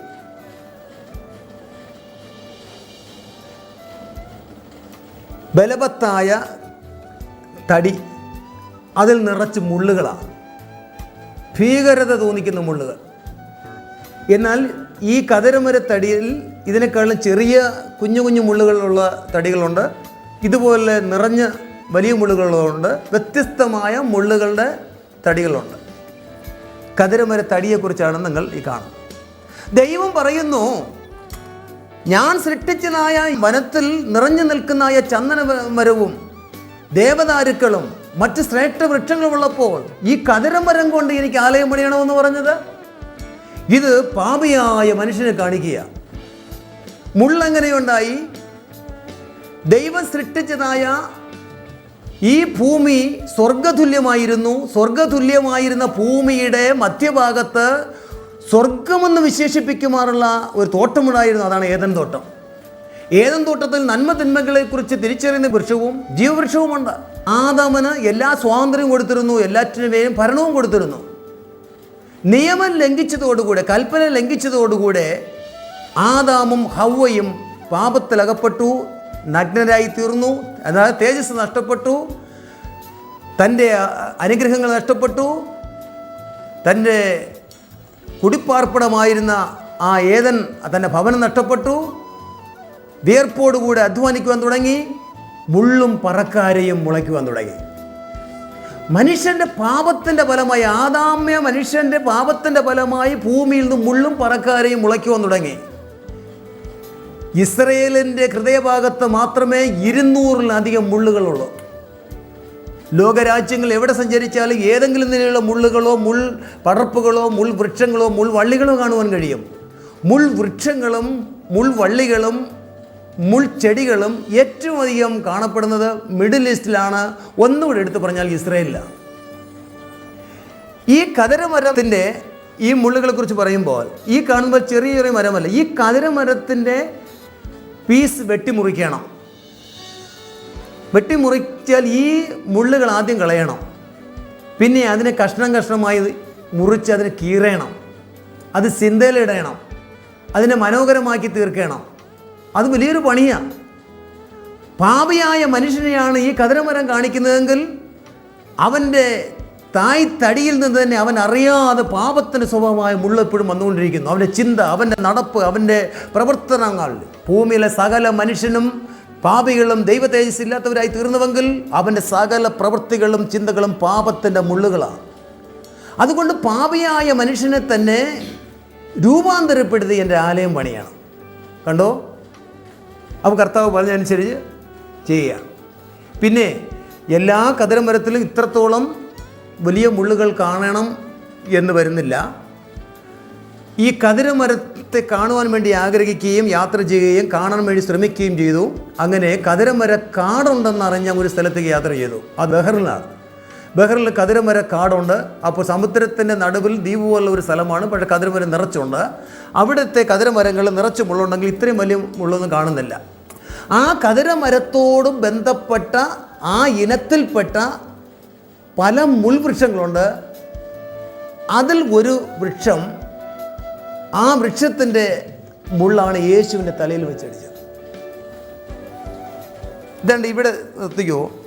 കതിരമരത്തിൻ്റെ തടിയിൽ നിന്നും പുറത്തേക്ക് നിൽക്കുന്ന ഓരോ തണ്ടുകളാണ്. എന്തോ മുള്ള. ഇതിനിടയിൽ തൊട്ടാവാടിയുടെ ഇല പോലെ ചെറിയ ചെറിയ ഇലകൾ നിറച്ചുണ്ട്. വളരെ നീണ്ട തണ്ടുകളായിരിക്കും. ഈ തണ്ട് കാണുന്ന പോലെ ചെറിയ തണ്ടുകളായിരിക്കും. അതിന് ഒരെണ്ണം മുറിച്ച് റിങ്ങായിട്ട് വളച്ചെടുത്താൽ ഒരു കിരീടം പോലെയാകും. അങ്ങനെയാണെങ്കിൽ പല തണ്ടുകൾ മുറിച്ച് വെച്ചാൽ ഒരു വലിയ കിരീടമാകും. ഇത് ഈ പറയുന്ന സ്ഥലത്ത് നിന്ന് ഞാൻ തന്നെ മുറിച്ച് ഇവിടെ കൊണ്ടുവന്ന് കിരീടം പോലെ വളച്ചുണ്ടാക്കിയതാണ്.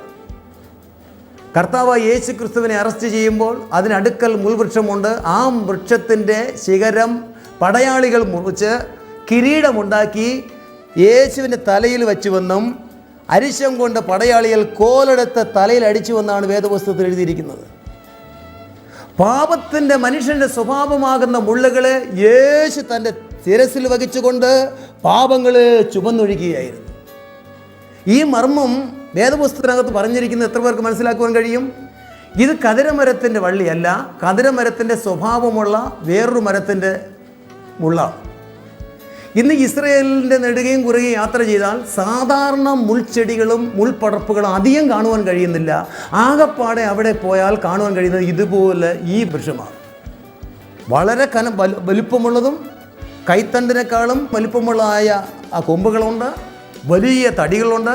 അതിൻ്റെ കൊച്ചു കൊച്ചു ശിഖരങ്ങളാണ് ഈ പറഞ്ഞതുപോലുള്ളത്. പക്ഷേ ഈ മുൾ ഉള്ള ആ വൃക്ഷം ഇന്ന് വരെ അവിടെ നിന്ന് അപ്രത്യക്ഷമാകാതിരിക്കുന്നതിൻ്റെ രഹസ്യം ഞാൻ മനസ്സിലാക്കുന്നു. മുൾമുടി അണിഞ്ഞ് രക്തധാരിയായവൻ പൊന്മുടി ചൂടി 1000 വർഷം ഭരിക്കുവാൻ വരുമ്പോൾ ഈ ശാപത്തിൻ്റെ മുള്ളുകൾ എന്നേക്കുമായി അപ്രത്യക്ഷമാകും. മുൾമുടി അണിഞ്ഞു രക്തധാരിയായവൻ പൊൻകിരീടം ചൂടി തേജപൂർണനായിതാ. മുൾമുടി അണിഞ്ഞു രക്തധാരിയായവൻ പൊൻകിരീടം ചൂടി തേജപൂർണനായിതാ. യേശു വരുന്നേ, പൊന്നേശു വരുന്നേ, വരവിനായി തൻ വചനം പോൽ നീ ഒരുങ്ങിടുന്നു. വെളിപ്പാട് പുസ്തകം 19-ാം അധ്യായം 11-ാം വാക്യത്തിൽ വായിക്കുമ്പോൾ സ്വർഗം തുറന്നു, ഒരു പവിത്രതയുടെയും പരിശുദ്ധിയുടെയും ശക്തിയുടെയും ദുർഗമായി വെള്ളക്കുതിരപ്പുറത്ത് യേശു കയറി യാത്ര ചെയ്യുന്നുവെന്നും അവൻ്റെ തലയിൽ അനേക രാജകിരീടമാകുന്നുവെന്ന് വായിക്കുന്നു. ഈ ഭൂമിയിൽ രാജാവായി ഭരിക്കുവാൻ വന്ന യേശുവിനെ മുൾക്കിരീടധാരിയായി അവനെ ക്രൂശിൽ തറച്ചു കൊന്നു. എന്നാൽ അതുകൊണ്ട് നമുക്കിന്ന് രക്ഷയായി കൃപയാൽ അബ്ബാ പിതാവേ എന്ന് വിളിച്ചുകൊണ്ട് കർത്താവിലേക്ക് ചെല്ലുവാൻ നമുക്കിന്ന് ഭാഗ്യം ലഭിച്ചു. ഏറെ താമസിയാതെ മുൾക്കിരീടധാരിയായ ക്രിസ്തു പൊൻകിരീടധാരിയായി രാജാക്കന്മാർക്കു മീതെ മഹാരാജാവായി യെരുശലേം രാജധാനിയാക്കിക്കൊണ്ട് 1000 വർഷം വാഴുന്നതായ സമത്വസുന്ദരമായ ഒരു ദൈവാധിപത്യ രാജ്യം സ്ഥാപിക്കാൻ പോകുകയാണ്. ഹല്ലേലൂയ. അപ്പോൾ കർത്താവ് പറഞ്ഞത്, എനിക്ക് എൻ്റെ സാന്നിധ്യം വഹിക്കുവാൻ എൻ്റെ ഇഷ്ടപ്രകാരം കതിരമരം കൊണ്ട് യാഗപീഠം ഉണ്ടാക്കണം. ഞാൻ പറയുന്ന ഉപകരണമൊക്കെയും ഞാൻ കാണിക്കുന്ന മാതൃക പ്രകാരം കതിരമരത്തിൽ തന്നെ പണിയണം. വാസ്തവമായി ഈ പുതിയ നിയമത്തിലെ ആരാധന ഒന്ന് ചിന്തിച്ചു നോക്കിയേ.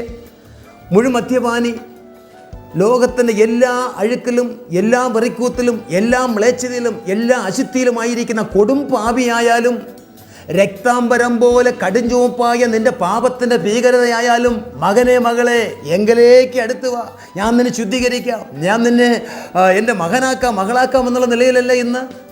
അതുകൊണ്ടല്ലേ വേദപുസ്തകത്തിൻ്റെ പുതിയ നിയമത്തിൽ കർത്താവുമായിട്ടുള്ള ബന്ധത്തിൽ ഒരു വിഷയം ഓർമ്മയിൽ വരുന്നു. ചുങ്കക്കാരും പ്രമാണികളുമായ നിങ്ങൾക്ക് അയ്യോ കഷ്ടം. അപ്പോൾ എങ്ങനെയാണ് വേശ്യമാരും അല്ലെങ്കിൽ ലോകത്തിൻ്റെ നാനാ അശുദ്ധി പ്രവൃത്തിയിൽ ഇടപെടുന്നവർക്ക് ദൈവരാജ്യം സ്വന്തമാക്കുവാൻ കഴിയുന്നത്? കർത്താവായ യേശു ക്രിസ്തു മുഖാന്തരം അവന് വിലയേറിയ രക്തം സകല പാപവും പോക്കി ശുദ്ധീകരിക്കപ്പെട്ടവരായി ദൈവമക്കളായി സ്വർഗരാജ്യത്തിലേക്ക് പ്രവേശനം ലഭിക്കുക. ഇവിടെ ഈ പറയപ്പെട്ട കതിരമരം കൊണ്ടാണ് ഈ ആലയമെല്ലാം, ഈ ആലയത്തിൻ്റെ തൂണുകൾ, യാഗപീഠം, യാഗപീഠത്തിൻ്റെ പലക, ഇത് കതിരമരം ചേർന്നതല്ല. പരിശുദ്ധാത്മാവിനെ കാണിക്കുന്ന താമ്രത്തൊട്ടി, പിത്തളത്തൊട്ടി, വെള്ളം പകർന്നു ചെയ്യുക, ശുദ്ധീകരണത്തിന് വേണ്ടിയുള്ളതാണ്. അതുപോലെ ഇതിനകത്ത് ഇത് നോക്കൂ, പഴയ മനുഷ്യനകത്തുണ്ട്. ഏതാ? ഈ പറഞ്ഞ പഴയ മുള്ളുകളുടെ സ്വഭാവത്തിൻ്റെ മനുഷ്യനകത്തുണ്ട്. പിന്നെ എന്താ വ്യത്യാസം? പഴയ മനുഷ്യനകത്തിരിക്കുമ്പോൾ തന്നെ അവനെ പുതിയ ദൈവകൃപയുടെ വചനത്താൽ പവിത്രമാക്കിക്കൊണ്ട് അവനെ ദൈവത്തിലാക്കി തീർക്കുകയാണ്. ഇതാ സകലതും പുതുതാക്കി തീർന്നു. ഒരുവൻ ക്രിസ്തുവിലായാൽ അവൻ പുതിയ സൃഷ്ടി, പഴയതൊക്കെയും മാറിപ്പോകുന്നു. അപ്പോൾ പുതിയ സൃഷ്ടിയായാൽ മാനസാന്തരവും സ്നാനവും പരിശുദ്ധാത്മാഭിഷേകവും വിശുദ്ധ ആരാധനയും തുടങ്ങി ദൈവകൃപയുടെ പുതിയ അനുഭവങ്ങളിലേക്ക് വരുമ്പോൾ അവനെ കണ്ടാൽ ക്രിസ്തുവിൻ്റെ സ്വഭാവം അവൻ വെളിപ്പെടണം. യോഹന്നാൻ്റെ 1-ാം ലേഖനം 1-ാം അധ്യായം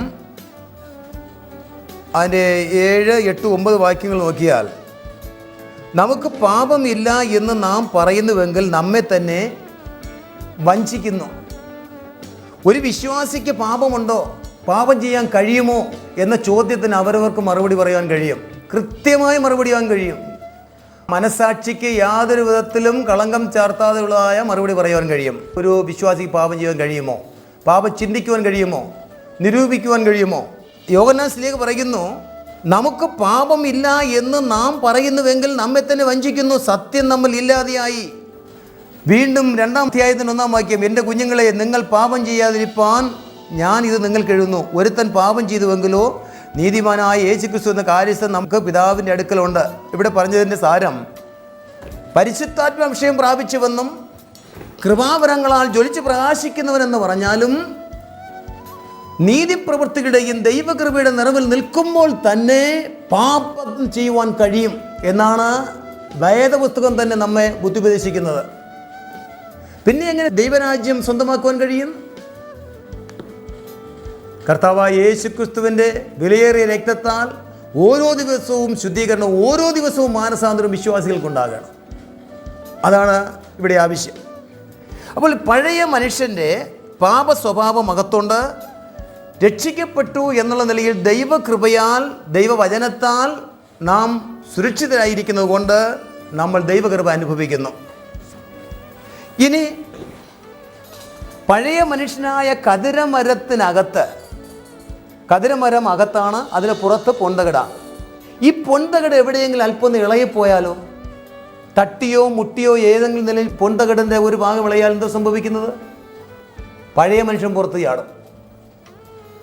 കതിരമര മുറിച്ച പലകയാക്കി അതിന് ചിന്തയിലിട്ടാൽ ഒരിക്കലും മിനുസം വരുത്തലെന്നാണ് പറയുന്നത്. അത് തെങ്ങിൻ്റെ ആര് പോലെ ആരിളകിക്കൊണ്ടേയിരിക്കും.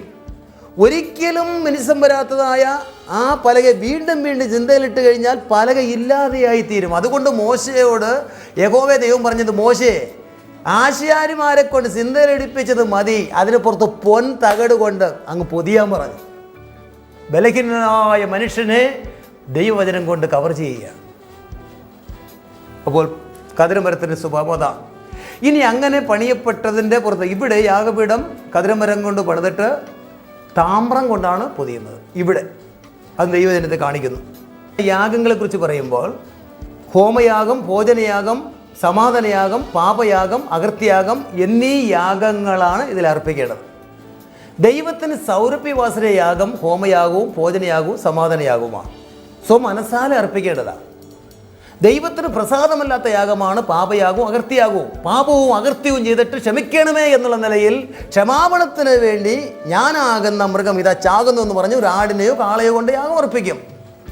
അതിനെ യാഗപീഠത്തിൽ വെച്ച് ദഹിപ്പിച്ച് അതിനെ ചാരം വീഴുമ്പോൾ പുരോഹിതന്മാർ ചാരം വാരി കാണിക്കുക, ഇതാ നീ ദഹിച്ചു കഴിഞ്ഞു, എൻ്റെ പാപം ക്ഷമിച്ചുവല്ലോ എന്ന് പറഞ്ഞ് അവൻ തിരികെ പോരും.